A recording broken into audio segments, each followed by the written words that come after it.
The thoroughbred is a magnificent animal, bred for speed, bred to compete, the sport of kings. Tama is drawing away, and Tama with Mike Smith, they win the Bet Parks Pennsylvania Derby. It's the all-new Let's Go Racing from Parks Casino and Racetrack. It's action-packed and fun for the entire family. Il Miracolo now in command. Let's Go Racing is proudly brought to you by the Pennsylvania Thoroughbred Horsemen's Association. It's fun to see them run. Welcome to Let's Go Racing. We have a packed show for you today. I'm Danny Gibson here with Dick Girardi. We have some competitive Breeders' Cup winning your in races from coast to coast. We have a great story with one of our trainers, Randy Allen, and trainer Jamie Ness will try to make history in the Maryland Millions. Some thrilling finishes in our local races. Lots going on around the country and lots going on in the Mid-Atlantic. Lots going on in the Mid-Atlantic. The Maryland Million today, and as you said, Jamie Ness will be down there trying for a repeat in the Maryland Million Classic. And man, we got a story for you coming up with Randy Allen. It's like, did that really happen? It really did. Well, let's get to it. We're going to get to our local race of the week. We're going to take a look back at Monday's 9th race. This is a starter optional claiming race. Some are in for the $25,000 tag. They're going to go that mile and 70 yards distance. $34,000 is on the line. And our post-time favorite is the number 7, Looking at Roses for Guadalupe Preciado. Yeah, one of the best to ever do it here. Lupe's got another really good horse. 12 for 43 lifetime for this 7-year-old. And your pick, DJ, yes. Bodie's Maker is our second choice. Jamie Ness, a nice 8-year-old son by Bodie Meister. Yeah, another horse that's just solid, right? 46 starts, 13 wins, 13 seconds, and I thought this horse would be right up near the lead. That didn't exactly pan out like I thought. Well, a race DJ and I were really looking forward to this week. This is our local race of the week. Magnolia Midnight quick enough to clear. He has put about 2-3 lengths over Truculent as they go through an opening quarter 23-2. Magnolia Midnight and Sylvester Gonzalez comfortable on the front end. Truculent in second, followed by Hold the Flight. Looking at Roses eager to move up. He's now in third, followed by Cobble Road in on the rail right to his outside. Bodie's Maker and the trailer now Midnight Act as they head down the backstretch. Magnolia Midnight, he continues to show them the way. There's a half mile left to go, and Magnolia Midnight just cantering along on the front end, uncontested so far. Truculent holding his position in second, moving a little bit closer. Looking at Roses also beginning to get in gear. The half 48-1. Magnolia Midnight now has some company coming. Truculent now just a length off of him. He's gotten the jump on Looking at Roses, who's still in third. Bodie's Maker beginning to improve from fourth. Then it's back to Hold the Flight, back to Cobble Road, and at the back is Midnight Act as they make their way through the turn. There's a quarter mile left to go. Magnolia Midnight has led every step of the way, but he has some company coming, and the red blinkers in between. Truculent on the outside, Looking at Roses, and Bodie's Maker coming up the rail. 4 horses across the track, and it's anyone's race. Looking at Roses may have the momentum. Bodie's Maker switches his tail and says, I am not done yet. Bodie's Maker fighting on gamely. Looking at Roses to his outside. Bodie's Maker Looking at Roses in the blinkers, and Looking at Roses might have him measured. Looking at Roses gets the win. Well, Looking at Roses, the favorite, did not disappoint. He set a really nice stalking trip with Magnolia Midnight, who hung on for a nice third. Yeah, I thought you had the right horse, Danny. Magnolia Midnight loose, pretty moderate fractions, just couldn't hold off Lupe. I don't know where Bodie's Maker was early in the race, other than way back. I'm like, he's got no shot. Then he came with a huge inside move, but just not good enough to get by Looking at Roses. Oh, when Lupe Preciado and Michael Sanchez hook up, look out. Tough to beat. I did see trainer Mercane Kenner Marcy all dressed up earlier in the day, so I thought that's a good sign. He's thinking he might get a picture. Well, we're going to head to our first break, but we have a great story for you coming up and some exciting races on Let's Go Racing. And so it's Wind Me Up with 6 furlongs to go, leading by 3/4 of a length. The question a lot of people are asking themselves these days is, do I buy new or do I buy pre-owned? Here's what I'll tell you. New car inventories are still low and new car prices are still high. However, with the certified pre-owned Nissan at Chapman Nissan, we have a huge selection and you can save thousands over new. Plus a 7-year, 100,000-mile limited powertrain warranty, roadside assistance, 1-year prepaid maintenance, and so much more. And not for nothing. Can you really tell the difference? I can't.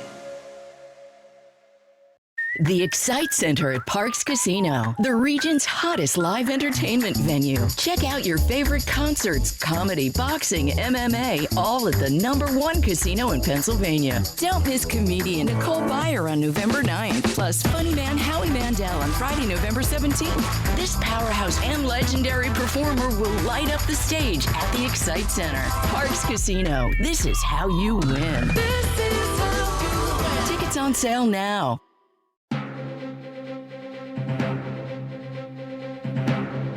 Welcome back, everybody, to Let's Go Racing. Well, we love talking to our Parks racing trainers, and they all have so many great stories, how they got here, you know, how they make their living as a horse trainer, but some of them have pretty exciting stuff. Indeed. Look, Randy Allen's got a great origin story. He's been here at Parks for years. Everybody knows him, but it's not often you hear a story about somebody and it's life and death. Here's Randy Allen. What got you into horse racing first place? First of all, my whole family's into horse racing. My dad's a trainer, both my uncles were trainers, both my brothers were jockeys. So I didn't have a lot of choice in the matter. If you lived in my household, you dealt with horses. And you grew up on Louisiana-Texas border. Tell me about growing up down there around horses. Down there, back in 40-something years ago, horse racing was the #1 thing there was in America. So if you were in Louisiana or on the border of Louisiana, Texas didn't have racing at the time, and we all went over to Louisiana to Delta Downs to train our horses, and it was the only pari-mutuel gambling that was close to us. So we all could load it up in the truck on every Friday, Saturday, and Sunday, and we were at the races. And that was from the time I was about 6 years old on. When did you become a trainer? About 40 years ago. It's been quite a while. It's been a long journey. I've been to all over the country. And your first racetrack was? Louisiana Downs in Shreveport, Louisiana. How did you work your way up to Parks? Because you've been here for quite a while as well. Well, I was at Louisiana Downs doing that circuit, and then I started doing the Oaklawn circuit. And then I said, well, you know, let's venture out. And everybody says, oh, don't go up there. You're a Southern boy. You're not going to make it up there. Well, I've been up here for 34 years, so I think it was a good choice for me. I left from Chicago and came over to here when Jim Beam was racing secretary here. That is an old name in the books. So, you know, like I said, I wanted to have a kid, and I didn't want to have to move every 6 months. And if you didn't want to do that, you had to get out of the circuit I was in, so I came up here. Now, you had a great owner up here for years, and Nick Saponara. I know you and I have talked about Nick before, but what was he like to train for? Nick was not only my owner, he was probably one of my best friends. Top-notch guy. Couldn't beat him on any kind of record. Loved him like a father. And to not have him now, we lost Nick, I think it's December of 2020 now, so it's been almost 3 years. What's it been like without him, having him around and having his horses, obviously? I miss him every day, really do. I catch myself usually about once a week saying, thank you, Nick, for something. I had a heart attack. I should have been dead. Should have been dead 3 different times. Went to the doctor.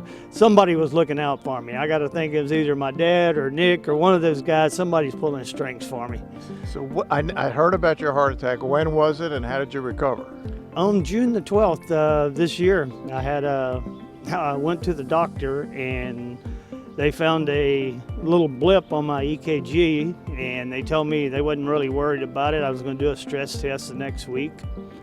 When they said stress test, it kind of scared me. And they said, well, you could go over to St. Mary's and get yourself checked out. And I loaded in the car, went to St. Mary's, and 2 days later they were doing a catheterization to see if I needed a stent. And they told me I needed a bypass. And when they told me I needed a bypass, I told the guy, I'm like, what? And he goes, yeah, you're going, and then I died. And thank God I was on the table and already hooked to all the IVs, and they shocked me, got me back, and I'm here today. So I shouldn't really be here. Now, I didn't know all of that. I mean, what was that like, Randy? I mean, it was like... I didn't see no white light. I don't know if that was a good thing or a bad thing, but I didn't see anything. So here I am. I feel like I'm the luckiest guy in the world. Well, there must be a great horse in your future if that's the case, right? It has to be. Apparently, they're keeping me around here for something. I still haven't quite figured that out, but I'm looking for the reason.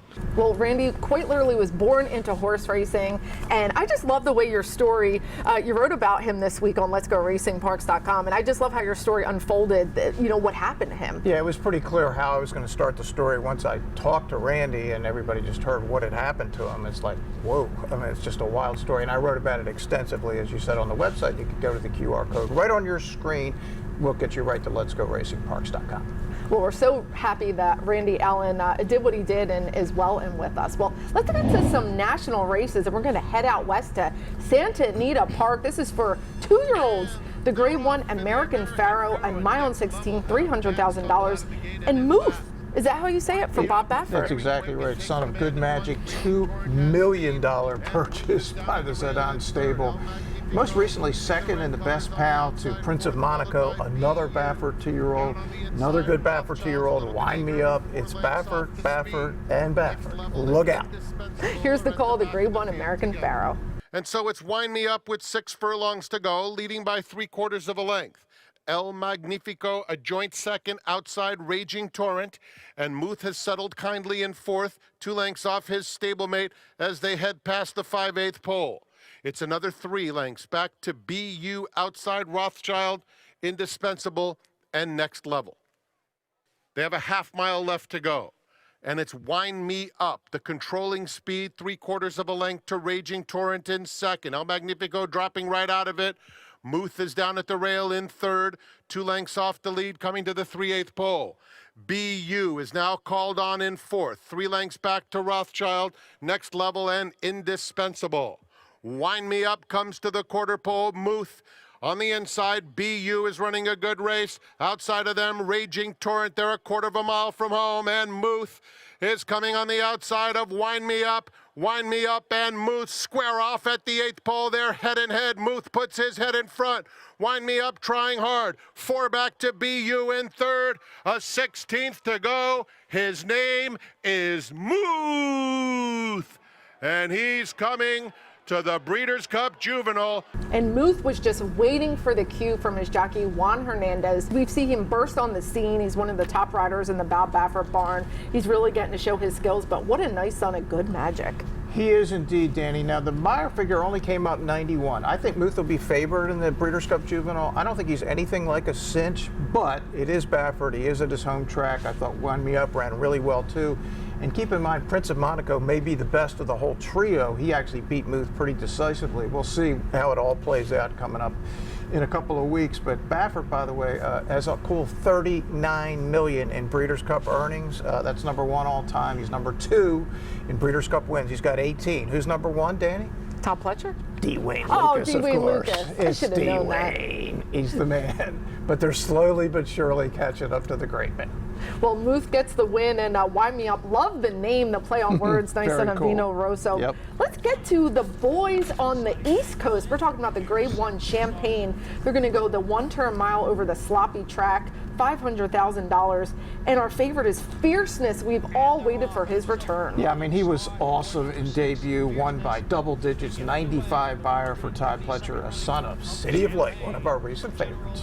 And co-choice favorites are the 3 and the 4, Timberlake and General Partner. Let's talk about Timberlake. And Maggie Wolfendale, the greatest analyst in the game, gave him out before the race. Yeah, it's so worth watching the Fox show to listen to Maggie, because if you're not sure, she can get you where you need to go. She's the best in the business, no doubt about it. Agreed. Here's the call, the Grade 1 Champagne. General Partner by 3/4 of a length. Sweet Sadi J is second by a half length, with Gold Sweep on the outside running in 3rd. Timberlake advancing down at the rail from 4th. Then El Grande O and Fierceness, those 2 are right together, and they've got 4 lengths on Air Cav and another 4 to Dancing Groom.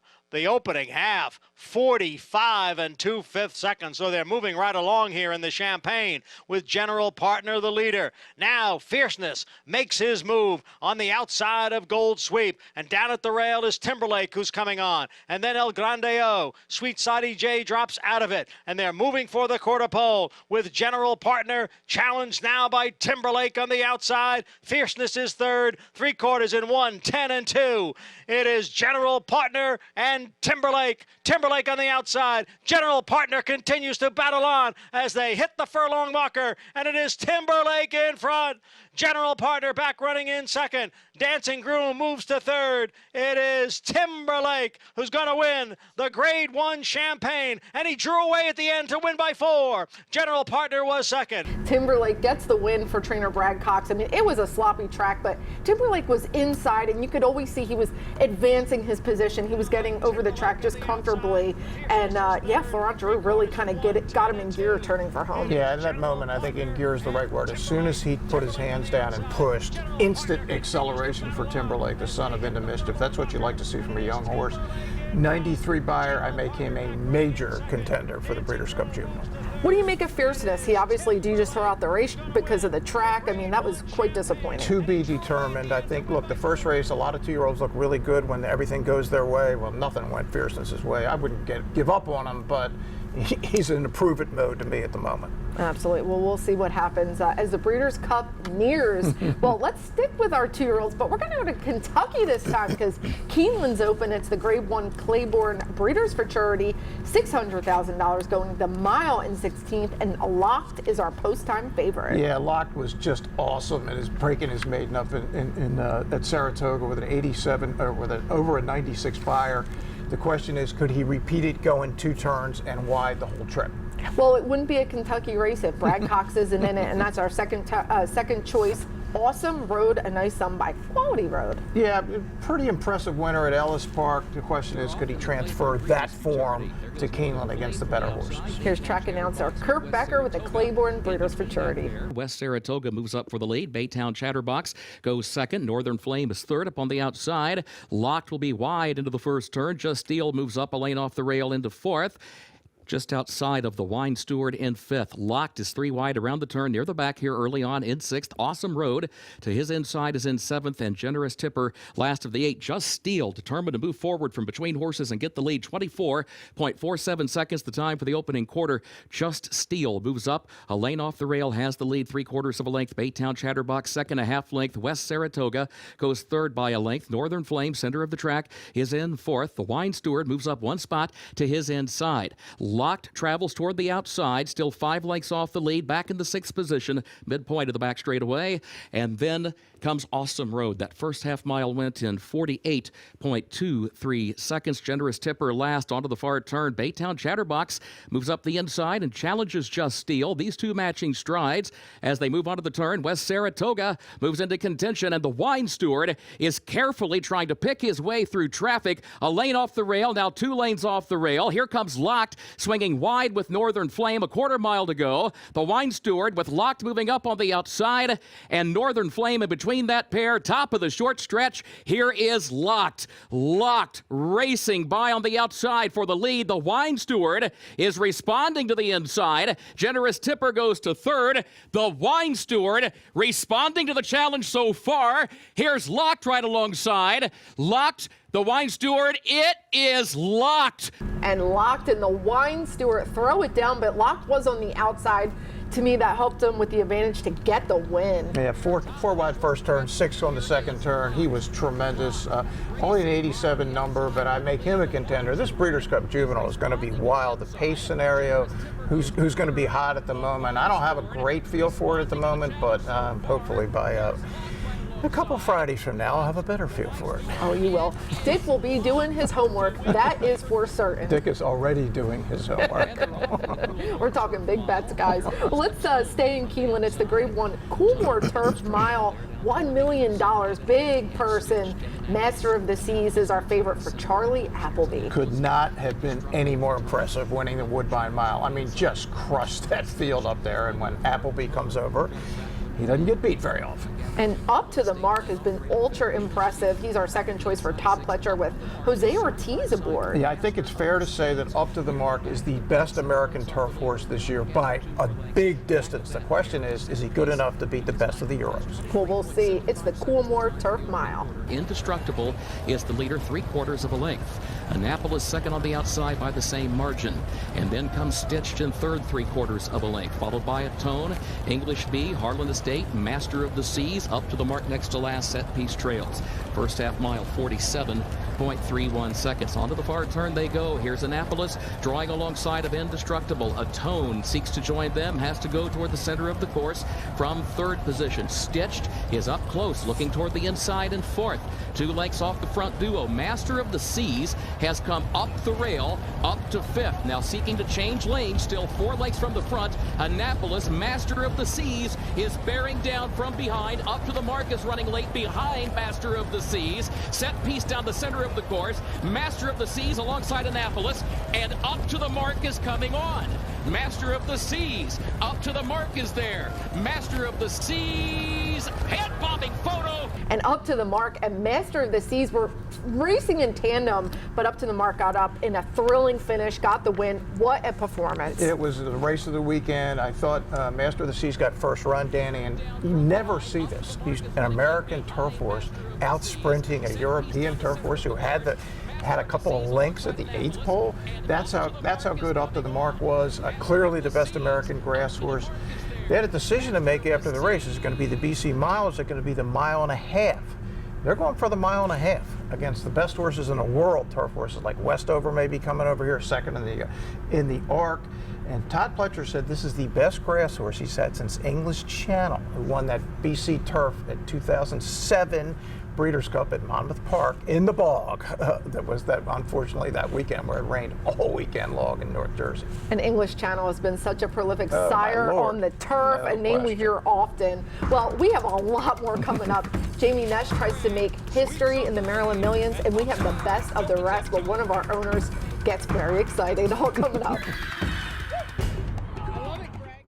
The Excite Center at Parks Casino, the region's hottest live entertainment venue. Check out your favorite concerts, comedy, boxing, MMA, all at the #1 casino in Pennsylvania. Don't miss country superstar and 14-time Grammy Award winner Martina McBride on Saturday, December 16th. And she brings her Joy of Christmas tour to the stage of the Excite Center inside Parks Casino. Parks Casino, this is how you win. This is how you win. Tickets on sale now.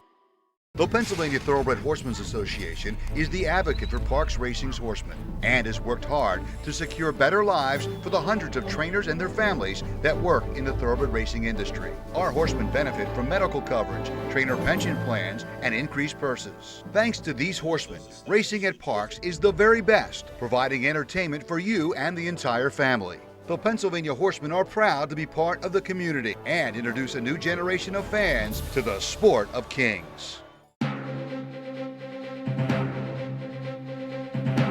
Welcome back to Let's Go Racing. Our Jockey and Trainer of the Week is brought to you by Turning for Home, our racehorse retirement program. Congratulations, Jockey of the Week, Franklin Gonzalez Jr.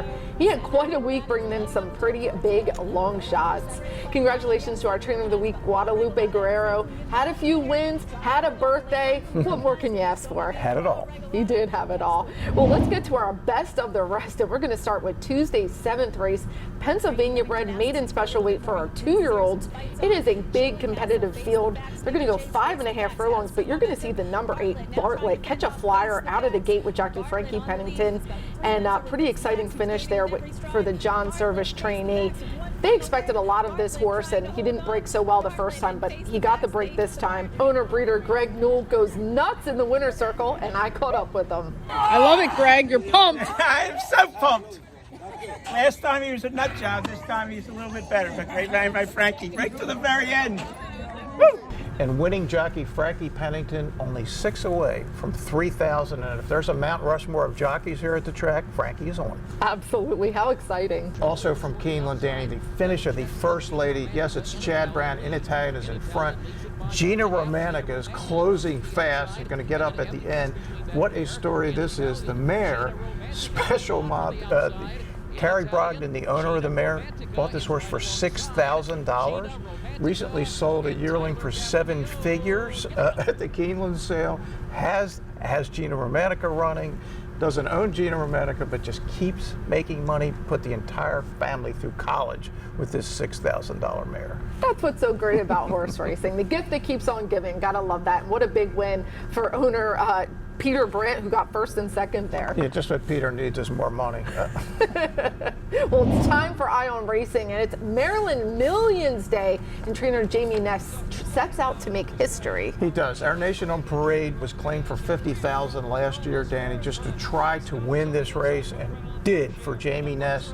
And it's interesting, this mare, Parade of Colors, Jamie had the mare at one point, gave her away, but it's okay. He's trying for another Maryland Million, and here's Jamie. Where is he versus where he was last year? Pretty much similar, yeah. We briefly had him last year. We just claimed him for that race, and everything worked out good.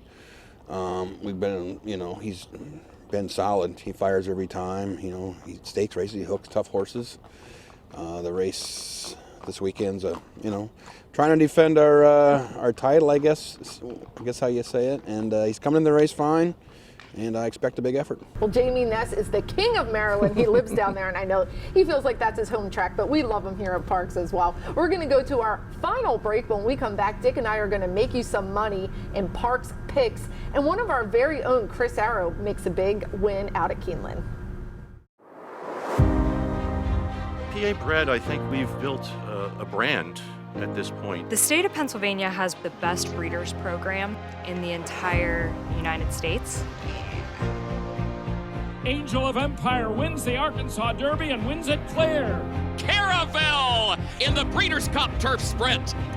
Pennsylvania and the PHBA have the best state-bred program in the country, bar none. The best Breeders' Awards and Stallion Awards in the country.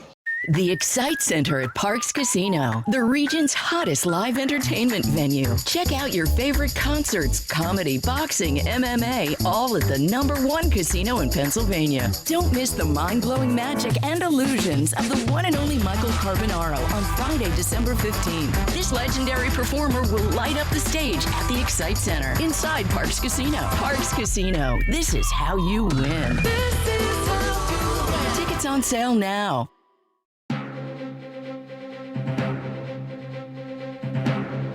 Welcome back to Let's Go Racing. Well, this is Parks Picks, and Dick and I will try to make you some cash. We're going to take a look at our upcoming Monday's 9th race. It's an optional claiming $35,000. 3 are in for that $35,000 tag, so get your money ready if you want to buy a horse. First is $52,000, 6.5 furlongs. Now, this is a repeat showdown of the Talented Man and Rob the Rich, and I'm going to go with Rob the Rich.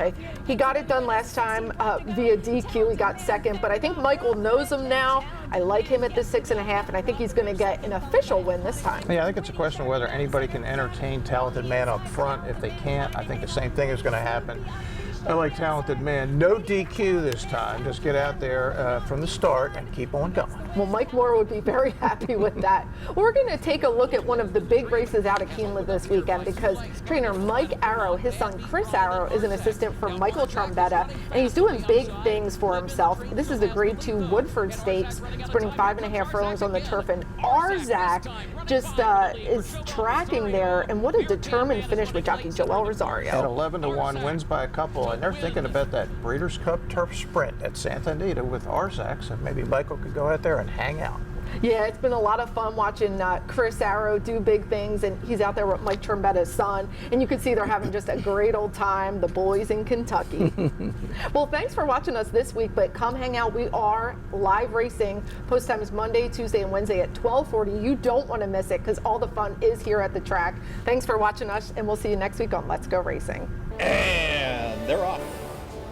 Skippy Longstocking has early speed. We the people from in between horses. Taba has got the lead now. It's Taba in the center of the racetrack, but Taba is drawing away, and Taba with Mike Smith, they win the Bet Parks Pennsylvania Derby.